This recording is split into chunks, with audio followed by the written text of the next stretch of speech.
The alarm systems in the Caleth neutral zone started making loud noises at exactly 0800 hours. Station Commander Varric stopped drinking his morning beverage and looked at the main screen with his 4 eyes. Something was coming into the system. Something that should not be there. The Caleth zone was special. 7 different alien empires kept their embassies here. They watched each other carefully. No one was allowed to bring weapons into this space. It had been peaceful for 400 cycles. Wars happened in other places, but never here. This was neutral ground where enemies could talk without fighting. Varric clicked his claws on the control panel. The computer showed him the new ship. It was big. Very big. Bigger than most warships he had seen. His chest felt tight with worry. "Get me an identification code," Varric ordered his crew. "Find out who this belongs to." A young officer worked quickly on her station.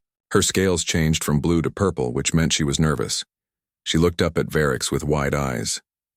"Commander," she said in a quiet voice, "the ship is responding to our scan.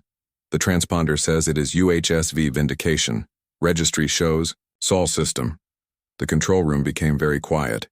Everyone stopped working and looked at the screen. Sol system. That meant humans. Varric felt his blood turn cold. Humans were not supposed to have ships like this. They were new to space travel. Everyone knew humans had only learned how to travel faster than light 40 cycles ago. They had small ships for defending their home system. Nothing more. The galaxy thought of them as children. Weak children who barely understood the technology they used. But this ship was enormous. The power readings coming from it were higher than anything Varric had seen outside of a battleship. And battleships were not allowed in the Caleth zone. Ever. "Send standard identification request," Varric said. His voice sounded calm, but his hands were shaking. "Ask them to state their purpose." The communications officer sent the message. They waited. No answer came back.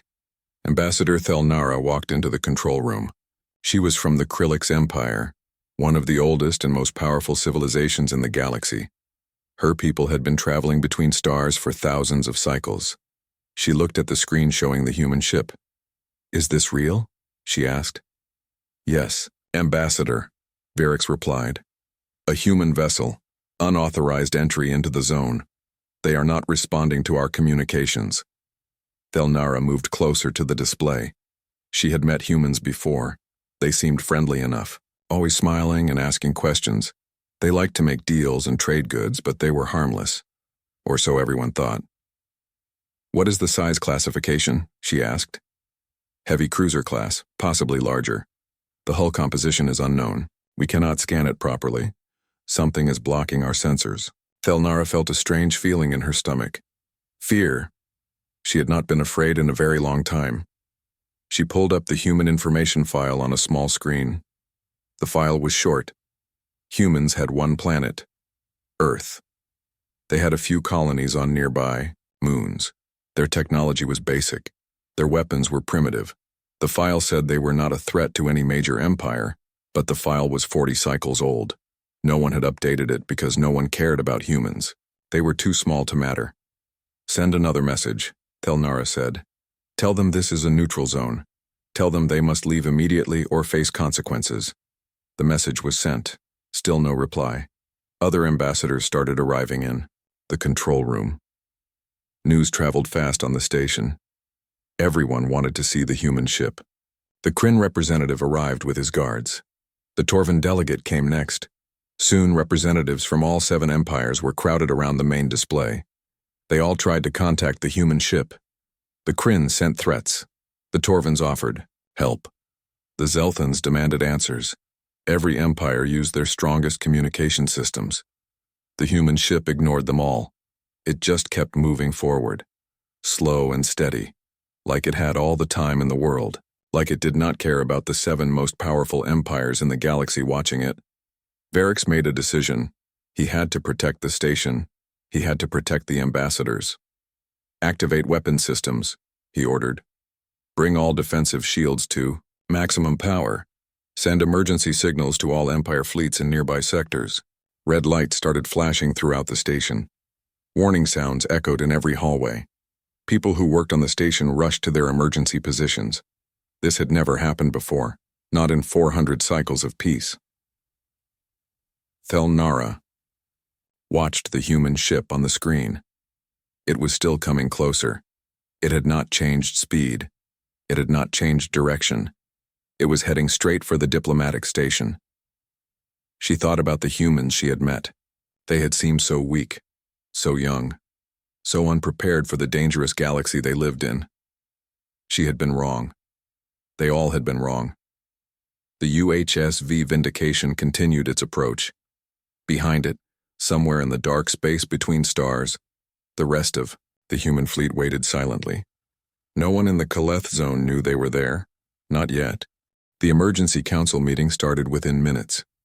All 7 ambassadors sat around a large circular table. Holographic displays floated in the air above them, showing the human ship from every angle.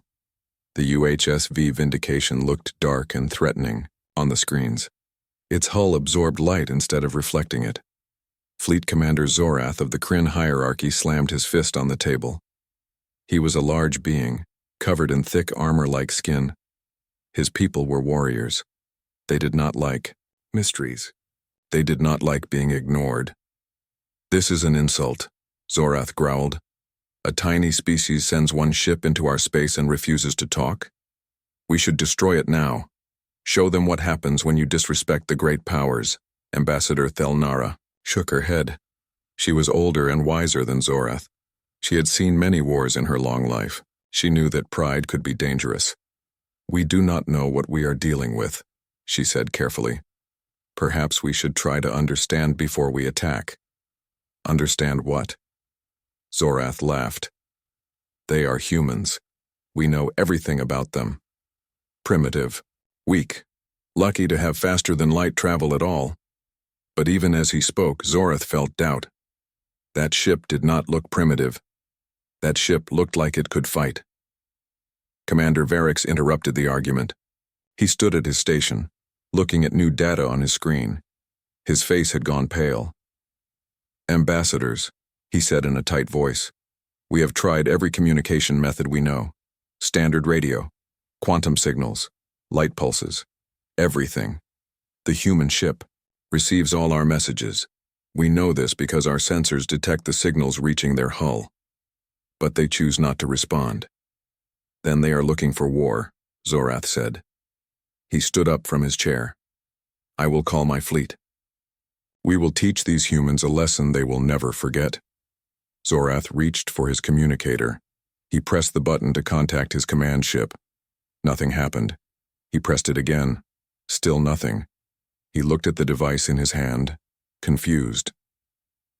"Commander Varix," Thelnara said slowly. "Try to contact the Krillix embassy ship." Varix touched his controls. He tried once, twice, 3 times. His hands began to shake. "I cannot reach them," he whispered.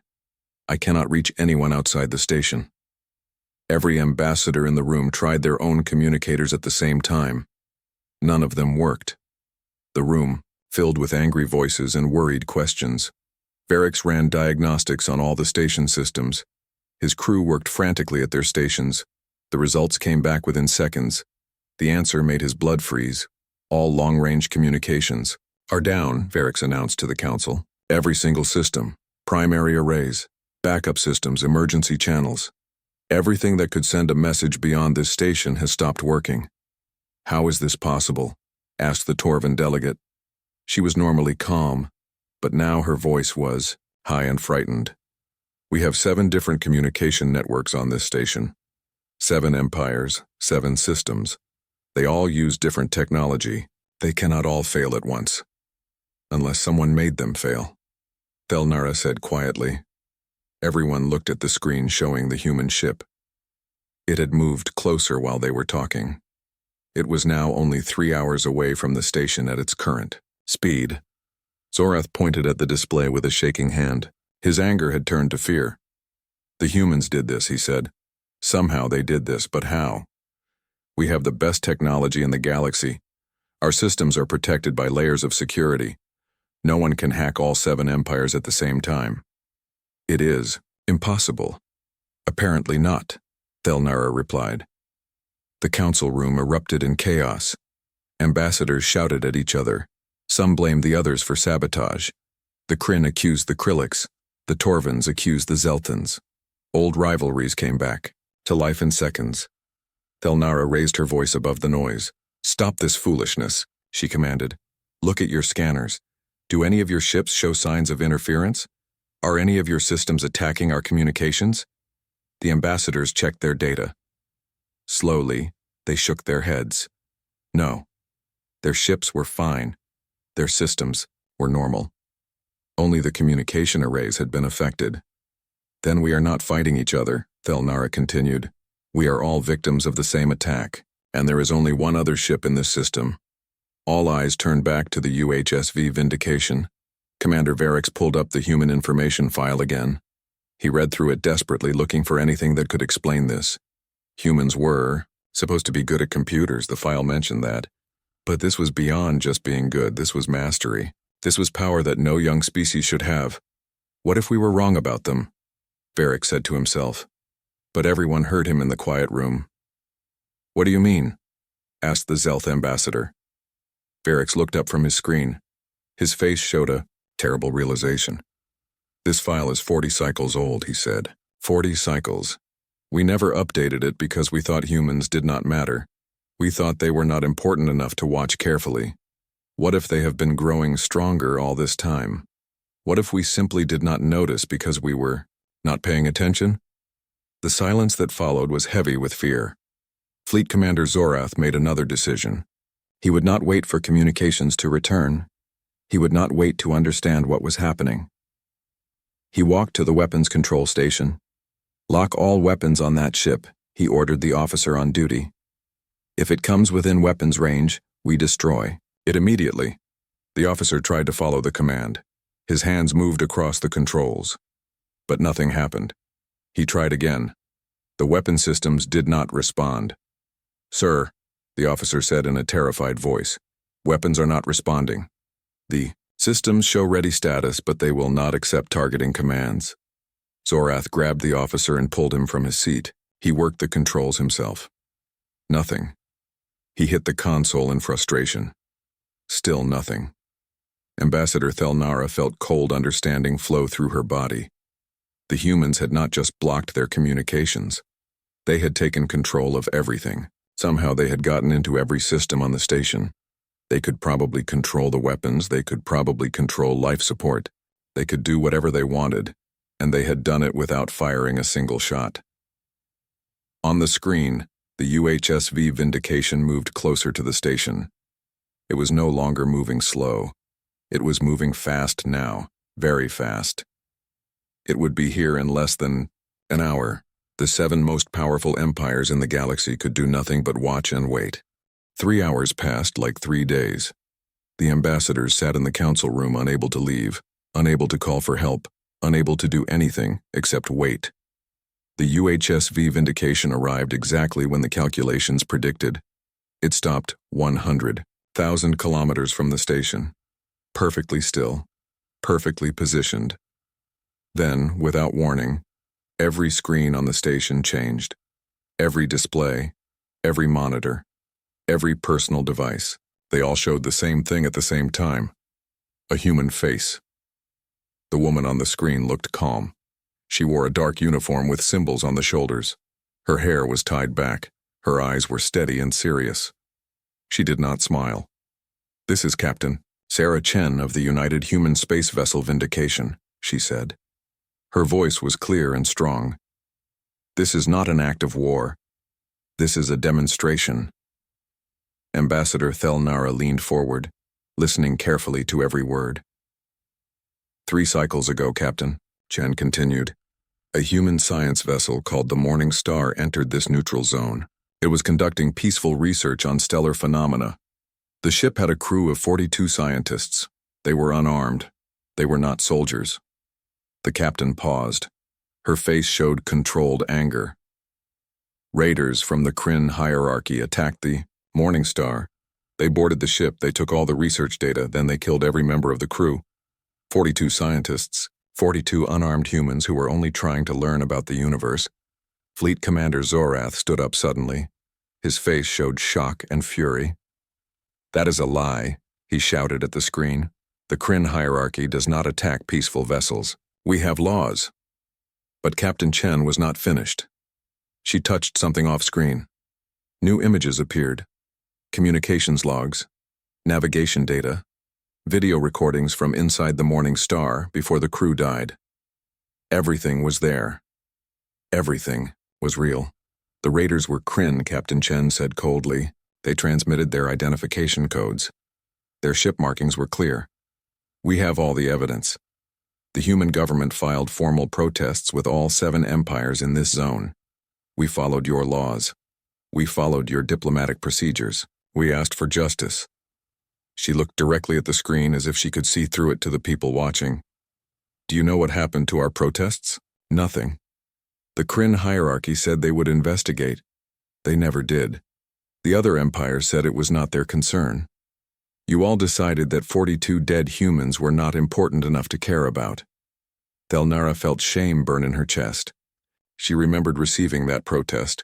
She remembered reading it and thinking that humans were always complaining about something. She had filed it away and forgotten about it. She had been wrong. Captain Chen spoke again. Her voice was harder now.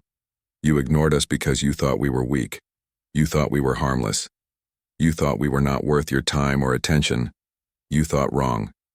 The captain pulled up more data on the screens. Technical specifications, network diagrams, security protocols, things that should have been impossible for anyone to access.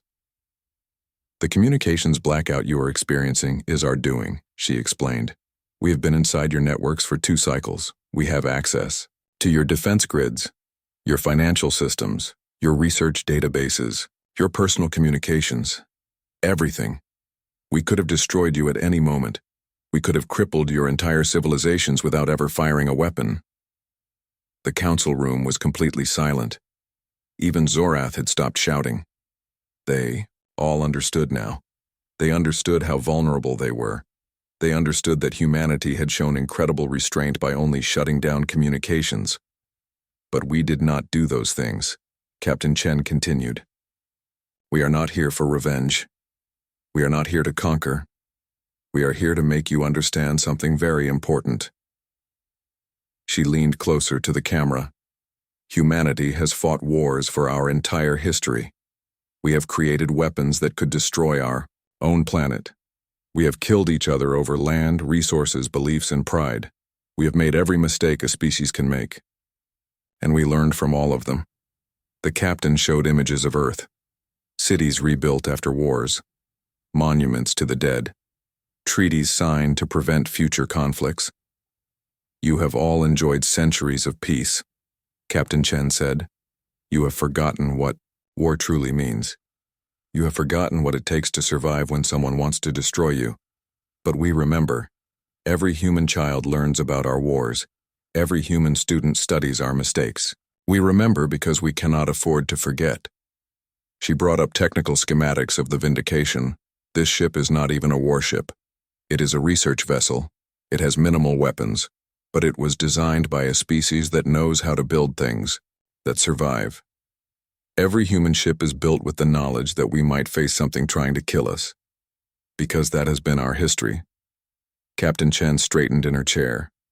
Her expression softened slightly, but her voice remained firm. We do not want war with any of you. We want peace. But peace requires mutual respect. It requires justice. It requires that when someone kills 42 innocent people, there are consequences. She pulled up a document that appeared on all the screens. These are our demands. First, the Kryn hierarchy will formally apologize for the attack on the Morning Star. Second, they will return all stolen research data. Third, they will compensate the families of the dead crew members. Fourth, humanity will be granted a permanent seat at this diplomatic station with full voting rights and equal status to all other empires. Captain Chen looked directly into the camera one final time. You have 6 hours to agree to these terms. If you refuse, we will not attack you. We will not kill anyone. but we will make sure that every empire in this galaxy knows how easily we penetrated your defenses. We will release all the data we have collected. We will show everyone that the great powers are not as powerful as they claim to be." She stood up from her chair. "Choose wisely. This is your only chance to handle this quietly and with dignity. 6 hours. We will be waiting." The screens went dark. Then they returned to normal, showing station operations and star maps. But the message was clear. The humans were in control. They had been in control the whole time. The ambassadors sat in stunned silence. 6 hours to make a decision that would change everything. The first hour after Captain Chen's message was chaos. Fleet Commander Zorath refused to accept the human demands. He paced around the council room like a caged animal, his pride wounded and his anger burning hot. "This is blackmail," he roared. "We are the Kryn hierarchy. We do not apologize to anyone. We do not bow to threats from primitive species." Ambassador Thelnara watched him with tired eyes. She had seen this kind of reaction before. Pride was often the last thing to die in a warrior culture. "Commander Zorath," she said calmly, "they have already proven they are not primitive. They have penetrated every defense system in this station. They control our communications. They could probably control our life support if they wanted to. This is not a battle we can win with force." Zorath turned on her with fury in his eyes. "So you want us to surrender? To give these humans everything they ask for? To admit weakness in front of the entire galaxy?" "I want us to be smart," Thelnara replied firmly. "The humans are offering us a way to save face. They could have destroyed this station. They could have released all their data immediately. They could have humiliated us completely. But they are giving us a choice. That shows wisdom. We should show wisdom in return." The other ambassadors began to speak. The Torvan delegate agreed with Thelnara. The Zelth representative wanted more time to consult with their government, but of course they could not contact anyone. The Pyreth ambassador suggested trying to hack back into their own systems. Commander Varix informed them that his technical team had already tried for 3 hours with no success. "We are completely locked out of our own security systems," Varix said quietly. "The humans have control we cannot break. Even if we wanted to fight, we have no way to do it." Zorath slammed his fist on the table again, but this time it was not anger. It was frustration. He knew Varix was right. He knew they were trapped.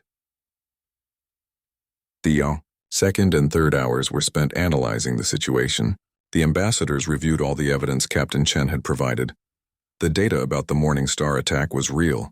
The Kryn raiders had indeed killed those humans. The communications between Kryn Command and the raiders proved it was not an accident. They had taken the research and destroyed the ship deliberately. Zorath watched the video recordings with a sick feeling in his stomach. He had not ordered this attack. He had not known about it.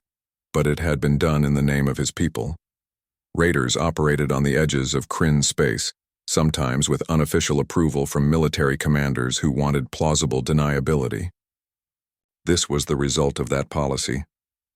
By the 4th hour, the tone of the discussion had changed. The ambassadors were no longer debating whether to comply. They were debating how to do it while maintaining some dignity. Thelnara proposed a solution. "Diwan, draft a formal resolution," she suggested. "The Kryn hierarchy issues an official apology and agrees to return all stolen materials and provide compensation. The rest of us vote to grant humanity a seat at this council. We do it quickly and cleanly. Then we move forward as if this is what we had planned to do anyway." "And what about the fact that they hacked all our systems?" asked the Pyreth ambassador. "Do we just ignore that?" Thelnara smiled sadly. "What choice do we have? They have demonstrated their capability. They have shown restraint by not using it to destroy us. Perhaps we should be grateful they chose to negotiate rather than simply take what they wanted." The Torvan delegate nodded slowly. "In my culture, we have a saying. When you meet someone stronger than you can either fight and die, or learn and grow. The humans have given us a chance to learn." By the 5th hour, even Zorath had accepted reality. He sat heavily in his chair, looking older than he had that morning. "My government will not be happy," he said quietly. but I will recommend they accept these terms.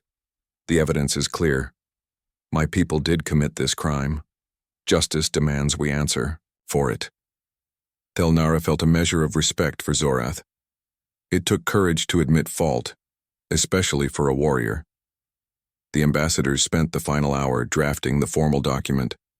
They wrote carefully, choosing words that acknowledged the human claims without making their own governments look too weak. It was a delicate balance. When they finished, they broadcast the document on all local communication channels, knowing the humans would receive it. The message was simple. The Kryn hierarchy apologized for the attack on the Morning Star. They agreed to return all stolen research and provide appropriate compensation to the families of the deceased. The Seven Empires formally invited humanity to join the Caleth Council as an equal member, with full diplomatic rights and privileges. They finished with exactly 3 minutes to spare before the 6-hour deadline. Then they waited. Exactly 3 minutes after they sent the message, all the communication systems came back online. Every screen, every channel, every network. Everything was restored in an instant. Captain Chen appeared on the main display once more. Apology accepted, she said with a slight nod. Thank you for your wisdom and cooperation. The Vindication is preparing to dock. We have an ambassador ready to present credentials and begin formal diplomatic relations. She paused, and for the first time she smiled slightly. I hope this can be the beginning of a better relationship between humanity and all your civilizations. We prefer to be friends rather than enemies. We have much to learn from you, and perhaps you have something to learn from us as well. The transmission ended. Commander Varix looked at his screens with amazement. Everything was back to normal. No damage, no corruption. The humans had simply turned everything off and then turned it back on, as if they had never been there at all. Except everyone knew they had been there. Everyone knew they could come back anytime they wanted. Ambassador Thelnara stood and straightened her robes. She had preparations to make. A new ambassador was coming. The galaxy was about to change. The shuttle from the UHSV Vindication was small and sleek. It approached the diplomatic platform slowly, following all the proper protocols. The docking procedures were perfect. Whoever was piloting that shuttle knew exactly what they were doing.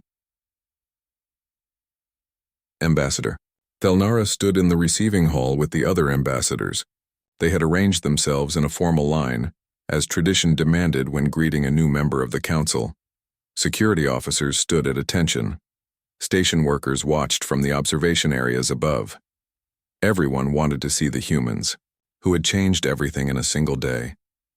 The airlock opened with a soft hiss. A human man stepped through. He was not very tall, especially compared to some of the aliens in the room. He had dark skin, gray hair, and calm eyes. He wore a formal diplomatic uniform with the symbol of Earth on his chest. He carried a datapad under one arm and walked with quiet confidence. Behind him, 2 human security officers followed at a respectful distance. They were alert but not aggressive. They looked professional and disciplined. The human man stopped in front of the assembled ambassadors and bowed slightly from the waist. It was a human gesture of respect. Ambassador David Ochoa of the United Human Government, he said in a clear voice. I am honored to present my credentials to the Caleth Council and to begin formal diplomatic relations with all the assembled empires. He handed the datapad to Ambassador Thelnara. She accepted it and reviewed the credentials quickly. Everything was in order. Everything was proper and official. Welcome to the Caleth Station, Ambassador Ochoa, Thelnara said formally. We accept your credentials and recognize you as the official representative of humanity. May your service here bring peace and prosperity to all our peoples. Ambassador Ochoa smiled slightly. It was a warm smile, not threatening at all. Thank you, Ambassador Thelnara. I look forward to working with all of you. I believe we have much to learn from each other. The formal ceremony continued for another hour. There were speeches and traditional greetings. Each ambassador welcomed the human representative in their own way. Even Fleet Commander Zorath offered a stiff but genuine welcome. The Kryn warrior looked uncomfortable, but he did his duty with honor. When the formalities ended, the ambassadors gathered for refreshments in a nearby room. It was supposed to be a casual social event, a chance to get to know the new member of their council. But everyone was thinking about what had happened. Everyone wanted to understand the humans better. Thelnara found herself standing next to Ambassador Ochoa, near one of the large windows overlooking space. She could see the UHSV Vindication still holding position outside the station. It looked even more impressive up close. She decided to be direct. In her experience, humans seemed to appreciate directness. "You were never worried, were you?" she asked quietly. "About what we would decide?" Ambassador Ochoa took a sip from his drink and looked out at the stars. "Worried," he replied thoughtfully. "Not really. Captain Chen is one of our most diplomatic officers. She has excellent judgment. If we had been truly worried about the outcome, we would have sent someone less patient." Thelnara felt a chill run down her spine. Less patient. That implied there were human officers who would have been more aggressive, more dangerous. "How many ships does humanity have?" she asked. "Ships like the Vindication." Ochoa smiled but did not answer directly. "Enough to defend ourselves and our interests," he said diplomatically. "We learned long ago that peace is best maintained when everyone knows that war would be too costly. Your empires understand this. You have achieved stability through mutual deterrence for centuries. We are simply joining that system." It was a polite non-answer, but Thelnara understood the message. Humanity had more ships, probably many more ships, and they were not going to reveal their full strength. Commander Varix approached them with a tablet in his hand. He looked excited. "Ambassador Ochoa," he said, "my security team has been analyzing the communications blackout. They have been trying to understand how your people did it. The coding is extraordinary, the elegance of the infiltration, the precision of the control. I have never seen anything like it. How did humans develop such advanced cyber warfare capabilities?" Ochoa set down his drink and looked at Varix seriously. "Commander, human civilization spent centuries developing computer technology while simultaneously trying to protect it from each other. We had wars fought entirely in digital space. Banks attacked by criminals. Governments attacked by other governments. Companies stealing from each other. Individuals trying to protect their privacy. For us, cybersecurity was not an academic exercise. It was survival." He paused and looked around the room at all the assembled aliens. "You all achieved interstellar travel before you developed advanced computing. Your computer networks came later and were built in a time of relative peace. You never had to face the kind of constant digital warfare that shaped human technology. That is not a criticism. It is simply different historical paths." Thelnara understood now. Humanity was not more intelligent or more advanced. They had simply survived different challenges. They had learned different lessons. And those lessons had made them formidable in ways the galaxy had not expected. Fleet Commander Zorath joined their conversation. He had been listening from nearby. "How can we trust you?" he asked bluntly. "You have the power to cripple all of us. What stops you from using it whenever you want?" Ochoa met Zorath's gaze steadily. "The same thing that stops you from using your military power against peaceful neighbors, Commander. Self-interest, ethics, and the knowledge that the moment we abuse our power, everyone would unite against us. We do not want to rule the galaxy. We want to be part of it. We want to trade, to learn, to grow. That requires trust and cooperation." He gestured toward the window and the stars beyond. "The universe is vast and full of mysteries. There are threats out there that none of us understand yet. Humanity believes we are stronger together than divided. That is why we asked for a seat at this table rather than simply taking what we wanted by force." Zorath considered this for a long moment. Then he nodded slowly. "Welcome to the Council, Ambassador Ochoa. I hope you will make better neighbors than enemies." Ochoa smiled and extended his hand. Zorath looked at it curiously for a moment, then grasped it. It was a human handshake, a gesture of agreement and friendship. "I hope so too, Commander." As the social gathering continued, Thelnara excused herself and returned to the observation window. She looked out at the UHSV Vindication and thought about everything that had happened. One ship had changed the balance of power in the galaxy. One species had proven that age and size did not always determine strength. Then something caught her eye. Her vision was sharp, better than most species. She enhanced the view on the window display and looked more carefully at the space around the station. Her blood turned cold. Ships, dozens of them. No, more than dozens. They were decloaking at the edge of the system, their hulls becoming visible as they dropped their stealth technology. Human warships, real warships, not research vessels. Each one looked even more dangerous than the Vindication, and they had been there the entire time, watching, waiting, ready to act if the negotiations had failed. Thelnara turned and found Ambassador Ochoa watching her.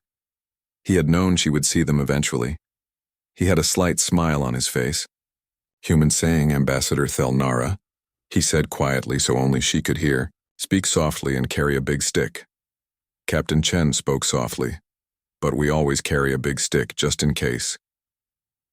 The human ambassador bowed politely and walked away to greet other members of the council. Thelnara watched him go, feeling both fear and respect.